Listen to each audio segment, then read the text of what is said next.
Aujourd'hui on fait des prétalas. Alors les prétalas c'est quoi? C'est des petits biscuits de Noël alsaciens qu'on retrouve aussi d'ailleurs de l'autre côté du Rhin en Allemagne. Il y en a de toutes les formes, de toutes les sortes, de tous les goûts. Et je vais donc vous faire une petite présentation de ce que moi j'ai fait, de ce qu'on peut trouver ici en Alsace. Ouais, donc les sortes les plus connues sont généralement faites à l'emporte-pièce avec des petits moules comme ça. Il y en a avec de la confiture, mais il y en a avec des fruits confits. Mais les ingrédients qui restent quand même les plus courants, c'est le beurre, le sucre et les amandes. Donc c'est gras, c'est sucré, mais c'est bon. C'est d'ailleurs peut-être parce que c'est gras et sucré que c'est bon. Voilà. Là, je fais des brins-lits de balles.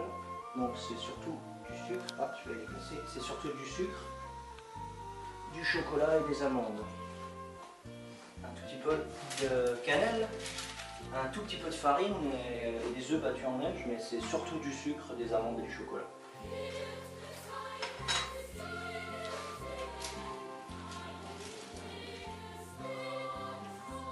Voilà la limite.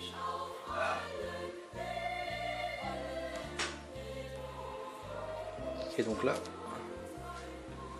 on part sur des rochers coco. La pâte c'est simple, hein. 2 œufs, du sucre, de la coco, on mélange, on fait des petites boules et ça part au four. Facile. Là on a donc un assortiment assez bien représentatif avec les Linzer, une sorte de rocher, même si là c'est coco et on peut aussi en faire bien sûr à l'orange ou à la noisette, aux amandes. On a les brins-lits, ça doit représenter un peu le chocolat. Des sablés, j'en ai fait à l'orange et au citron, donc c'est les formes les plus courantes, hein, c'est juste un biscuit sablé au beurre. Les Springel, qui ont été là faits par ma grand-mère, et c'est bon, c'est à l'anis, et ça se fait avec les moules que je vous ai déjà présentés. Les Hildebrätle que ma mère a fait, ça c'est au miel, et c'est vraiment très bon. C'est aussi ma grand-mère qui les a fait. D'ailleurs, c'est très originalement, on les a appelés au miel. Il n'y a pas de nom particulier, c'est juste voilà, c'est au miel, on les appelle au miel. Et après, évidemment, du pain d'épices, toujours du pain d'épices. Voilà un assortiment assez typique du coup, pour des prétalas.